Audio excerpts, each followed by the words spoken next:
আমরা মানুষ কত অদ্ভুত জানেন। আমরা ভাবি যে আমরা দোয়া করি যে বৃষ্টি কখন হবে। তো বৃষ্টি হতে না হতে আমরা ছাতার ব্যবস্থা করে নিই। আবার আমরা ভাবি যে সূর্য কবে উঠবে, সূর্য আলো আমরা কবে পাবো, যেখান থেকে আমরা ভিটামিন ডি সংগ্রহ করব। আর যখনই সূর্য উঠে যায়, কোথায় ছায়া আছে সেটা আমরা ব্যবস্থা করে নিই। আবার কিছু সময় পেতে গিয়ে ভাবি ও কখন বাতাস উঠবে, কখন ভালো লাগবে। আর যখন ঝড় বাতাস উঠে যায়, আমরা বাড়ির জানলা দরজা সব বন্ধ করে দিই। তো আমরা মানুষ অসম্ভবের চাইতে আরো বেশি অসম্ভব।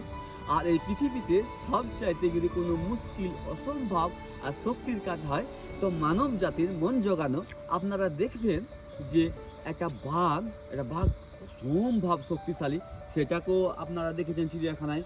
একটা হাতি, ও তো বিশাল একটা, ওকেও আপনারা চিড়িয়াখানায় দেখেছেন। সিংহকে দেখেছেন, আরো অন্যান্য প্রাণীকে দেখেছেন।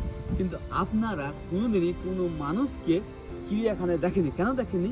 এই যে বুদ্ধি।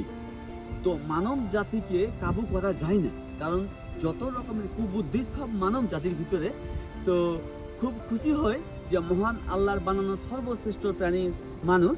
আর তার সাথে সাথে অনেক দুঃখ হয় যে আমাদের চোখ, নাক, কান সবই আছে, আমাদের ইমোশনাল আছে।